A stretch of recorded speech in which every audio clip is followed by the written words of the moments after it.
This video is sponsored by World Anvil. Okay, these sound settings should be fixed. Sorry about that. The past two videos haven't sounded great because the settings were wrong and the mic was too far away from me. I've fixed both those problems now. The mic is back on its proper settings and it's on an extendable arm, so it comes out from the desk. I had two more videos recorded with bad settings, including this one, but I just had to re-record it. Somehow those videos sounded even worse. They were unlistenable.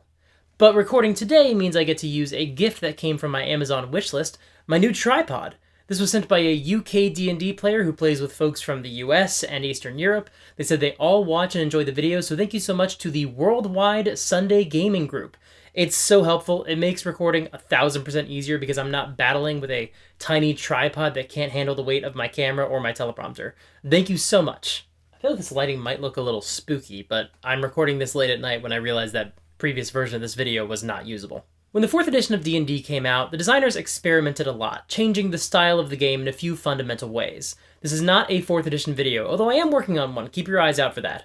But the reaction to 4th edition was intense. A lot of D&D players hated it sight unseen, and some others did give it a try and found it just wasn't to their taste. Not everybody jumped ship, but a lot of players did abandon 4th edition, either returning to earlier editions, or they went looking for a new game. And for both of those groups of fans, there was Pathfinder. Pathfinder, published by Paizo, sprung out of the open gaming license for the prior edition of D&D, an edition that was extremely popular with the hobby. For those who aren't aware, the open gaming license meant that anybody could produce content that was compatible with D&D, basically meaning anybody could publish their own D&D content and sell to that devoted audience. 5th edition has a similar license, which has been a huge boon for RPG companies, able to sell material to the rabid 5e fanbase. But in both cases, the open gaming license leaves out certain content, specifically the intellectual property that is exclusive to Dungeons & Dragons. For example, anybody could write a D&D adventure and use goblins and kobolds, since those concepts predate D&D. Even though the D&D versions of these creatures are pretty specific interpretations, they legally can't copyright the concept of a goblin or a kobold. But things like Displacer Beasts, Beholders, Mind Flayers, Slotty, there are some iconic D&D monsters that weren't part of the open gaming license. The same goes for any character, location, or deity in the lore of D&D. These couldn't be used in content printed by third-party publishers. If that bothered the folks designing Pathfinder, they didn't let it show. They went full steam ahead and launched an extremely successful RPG. They could print their own adventures for the game using their own original lore. Now, this is not a video about Pathfinder because it's not a system I've played, so I can't speak to what Pathfinder's lore actually includes. But I can tell you that I'm pretty sure the success of Pathfinder directly contributed to WotC's approach to their 5th edition content. Now, before we dig into that too much, I do want to say that one challenge that the folks at Pathfinder had to overcome was building their own canon with their own gods and their own default setting. And that's a lot of fun, but it can also be really daunting to keep track of all that information. Fortunately, when you're faced with that task for your own games, you can use today's sponsor, World Anvil. World Anvil is an online resource that you can use to keep track of all your campaign notes and setting details in one convenient location. No longer do you have to have one book open for your adventure and a binder open for your world and a paper map floating around between the players. Everything is in one convenient location. It's absolutely the best way to handle all of the details of a brand new setting. If you visit worldanvil.com and use the promo code SUPERGEEK, you can get 40% off of any annual membership. Thank you so much to World Anvil for sponsoring this video. When 5th edition launched in 2014, they started with the same 3 core rulebooks that have defined so many editions of D&D. The Player's Handbook, the Monster Manual, and the Dungeon Master's Guide. Now, in every other edition, there have been companion books released with more classes and races, more monsters, and more rules. Sometimes you get the Player's Handbook 2 and 3, the Monster Manual 2 and 3, and the Dungeon Master's Guide 2 and 3. Other times you might get themed books, and these are usually named like they were books that existed in the world of D&D. The Book of Vile Darkness is a magic item, and a product in 3.5. Same goes for the Book of Exalted Deeds. The Manual of the Planes was published for AD&D, and there have been versions of the Draconomicon published for 2nd, 3rd, and 4th editions. If I have any of these details wrong, I'm sure you'll let me know in the comments below. But the point was, these titles were generic isn't the right term, but maybe the better word is agnostic. They didn't tie the books to anything except for the very concept of D&D itself. But something interesting happened during the 7 years of 4th edition's tenure. Another company, Paizo, was out there printing better D&D content. I don't actually know if all of Paizo's products were better than all of WotC's during this time, but they were certainly better received across the board. So going into 5th edition, the creators at Wizards of the Coast had a problem. They were not the #1 name in D&D anymore. Yes, it's a bit simplistic to call Pathfinder D&D, but it did spin out of 3.5. For a lot of people, it was essentially the next edition, or the next .5 edition of D&D. That's what they were looking for, and Pathfinder provided it. So how could Wizards of the Coast, the folks who owned official D&D, distinguish their products from their competition, even though the game was about to change radically due to the addition, with an A, not an E, of advantage and disadvantage, something that has a huge impact on the design of the game? So, it might not look like Pathfinder anymore, but they still learned from the open gaming license that anybody can print anything for D&D at any time. Now, Wizards of the Coast still released an open gaming license with 5th edition, presumably because they saw a huge return on allowing other companies to publish compatible products. Even if a group only plays with content from Kobold Press, for example, someone in that group will still probably pick up the Player's Handbook or the Dungeon Master's Guide. So you might as well open that possibility for folks who want to play with content you didn't publish. I really hope they put out an OGL for the final product of 1D&D as well, since the OGL hugely benefited the 5th edition D&D community overall. But going into 5th edition, WotC needed a way to distinguish themselves and to continue to make their products essential. It wasn't enough to simply publish the 3 core rulebooks and then fire the starting gun and allow everybody with a license for InDesign to race toward the market with whatever books they could come up with.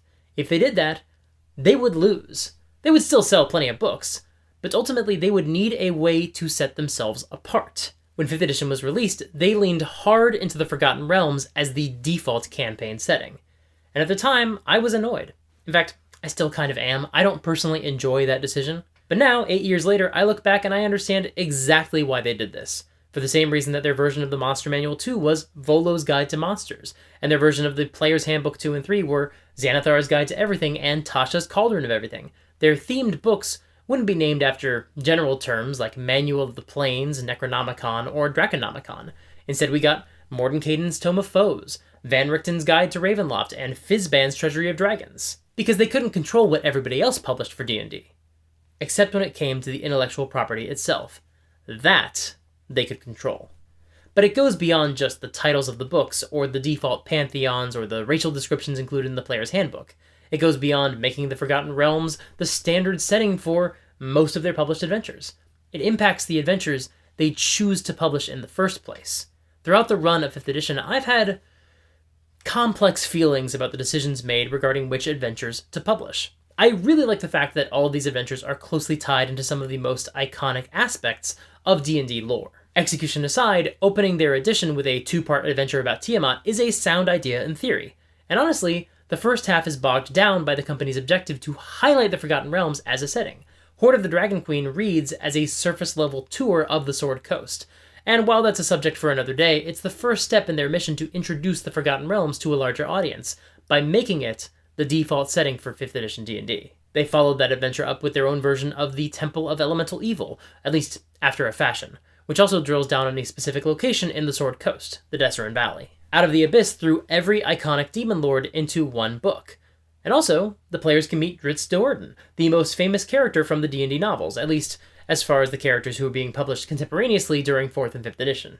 And yes, he's in the Forgotten Realms. Curse of Strahd was a hugely popular expansion of one of the most beloved adventures in history, Castle Ravenloft. Storm King's Thunder was a giant-themed adventure that focused on the Sword Coast yet again. Tales from the Yawning Portal specifically took a bunch of classic adventures from across the editions, including one published during the D&D Next playtest, which is what 5th edition was born out of, and it updated all these adventures to 5th edition. These include truly iconic adventures like Against the Giants and Tomb of Horrors, and the book is named after the most famous tavern in the Forgotten Realms. Tomb of Annihilation brought in a Sararak, a D&D lich so iconic he's on the cover of the Dungeon Master's Guide. And also, they go to a dinosaur island in the Forgotten Realms. Then we got 2 adventures set in the biggest Sword Coast city, Waterdeep Dragon Heist and Waterdeep Dungeon of the Mad Mage. I feel like those 2 speak for themselves. Ghosts of Saltmarsh adapted a few more iconic adventures and updated them for 5th edition. Baldur's Gate Descent into Avernus focused on devils and the blood war between devils and demons, and also highlights another incredibly famous city in the Forgotten Realms, a city with a few very popular video games named after it. Icewind Dale, Rime of the Frost Maiden arguably goes north of the Sword Coast, depending on your definition, but it's still in the Forgotten Realms. Candlekeep Mysteries has a bunch of original adventures, but all of them use books from the famous library of Candlekeep, which is in the Forgotten Realms, as a jumping-off point. The Wild Beyond the Witchlight dives into the Feywild, another aspect of the Wizards of the Coast IP that can't really appear in third-party products, at least by name. Critical Role, Call of the Netherdeep, could have been published by a third party, but only if they had worked out a licensing deal with the folks at Critical Role. Or, I guess they could have published it themselves. Journeys Through the Radiant Citadel, published this year, is the first product in 5th edition that, legally, anybody else could have published. And of course, they followed it up with Spelljammer Adventures in Space, and the upcoming Dragonlance Shadow of the Dragon Queen, which revive two of the most beloved non-Forgotten Realms or Ravenloft settings from the history of D&D. Now, this isn't a review of each of those adventures, although someday I would like to read through them all and run them all, so I can offer a bit more insight on which adventures are worth your time. But for years, I've had mixed feelings about how much these adventures rely on nostalgia. It took 8 years for them to publish Radiant Citadel, something that focused exclusively on creating new locations and characters. I always knew there was some smart brand synergy with naming your collection of book-themed adventures after Candlekeep, for example, and I do like that the source books have notes from the authors who are named in those books' titles. I like that Volo offers his insights in little messages on the pages of that book. Same goes for Mordenkainen and Fizban and Tasha. The one time I don't love it is with Xanathar's Guide to Everything. It's not poorly done, it's just that all of his notes remind me of Donald Trump tweets. Which, honestly, not a bad idea given that the Xanathar is also a paranoid deranged crime lord, but it was just a little bit much for me at the time. But I do think this was more than just a chance to brand their books. I think they went down this road specifically because Pathfinder dethroned them for years. The folks at WotC realized they needed to focus on what they could do that nobody else could. And the wonderful side effect of that is that it introduced some terrific lore to a whole new audience. Thanks to some other smart choices made while developing 5e, the books were also more inclusive than they had been before. Combined with the reduced barrier to entry thanks to D&D podcasts and streamed games, a more simplified system, and a convenient name drop on Stranger Things, WotC had a perfect storm of interested audience members going into their new edition. And because 5e has a whole bunch of brand new players, everybody who gets to play some of these published adventures is guided through an introduction to some aspect of D&D's lore. Those who want to know more about these things can go find novels or video games about them. Or maybe they'll just elbow each other excitedly when Revel's End, a prison that shows up in the Icewind Dale adventure, makes an appearance in the D&D movie next year. So yes, brand synergy is definitely a huge factor here. But it also creates a sense of community around 5th edition, and it opens a door for interest in the Forgotten Realms. So what will WotC do going forward? Well, we've already seen the announcement of the upcoming products, and the pattern continues. Keys from the Golden Vault, an anthology book of heists. Well, we'll see if this ties into an established D&D setting, but I do expect it'll be connected to the Forgotten Realms. Bigby presents Glory of the Giants as a giant-themed book, like Fizban's Treasury of Dragons, and the name nods toward one of the most famous D&D spellcasters in the lore. The Book of Many Things is a riff on the Deck of Many Things. Probably smart that they put this out before somebody else publishes this. The Phandelver campaign ties into the first 5e starter set, so we know that this is set in the Forgotten Realms. And then we'll get Planescape, the return of another well-regarded setting from old-school D&D. But if Pathfinder hadn't existed, I don't think WotC would have gone this hard into highlighting their IP as the selling point for so many of their products. Sure, we still would have gotten some adventures based on older content, but the fact that so many of their early adventures were either reprints, riffs, or expansions on classic adventures really shows their specific approach to setting themselves apart in a sea of competition. They could never put the genie of third-party publishing back in the bottle, even if they wanted to, which I hope they don't. But what they could do was remind everyone of some of the most retro, weird, or iconic aspects of the game. And of course, they did so in a way where they made their books more enticing to purchase. They made themselves indispensable. Sure, anybody can put out a book of adventures, but only our adventure will include the dude from the front of the Dungeon Master's Guide. But so what?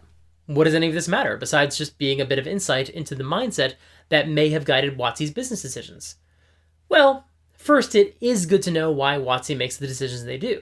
That way you won't be surprised or disappointed by those decisions.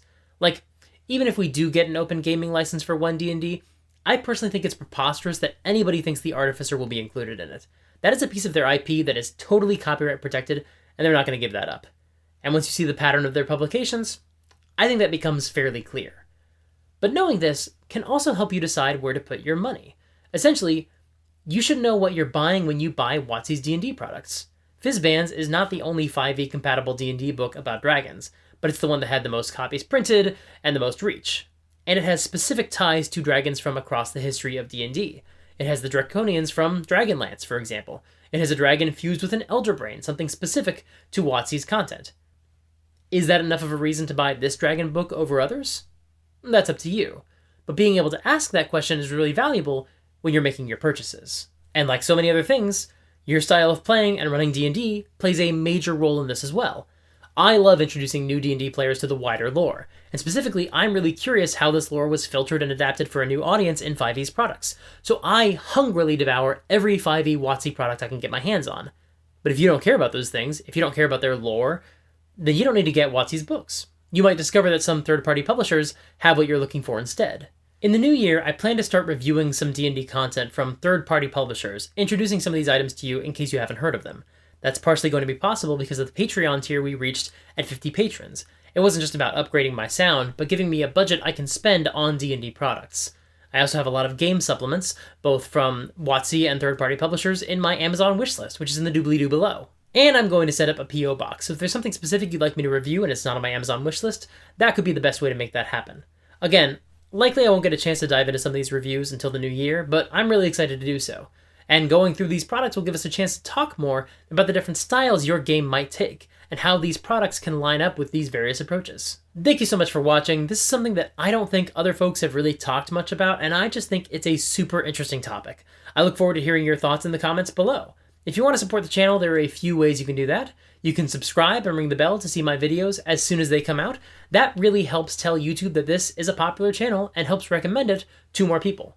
You can support me on Patreon. The more supporters I have, the easier it is to put time and money into the channel. You can join my Discord community and hang out with other people, including people who know way more about Pathfinder and other third-party companies. If you want to know more, that is a great place to start. And you can sign up for my newsletter to get occasional updates about what I've got going on. Until next time, play fair and have fun.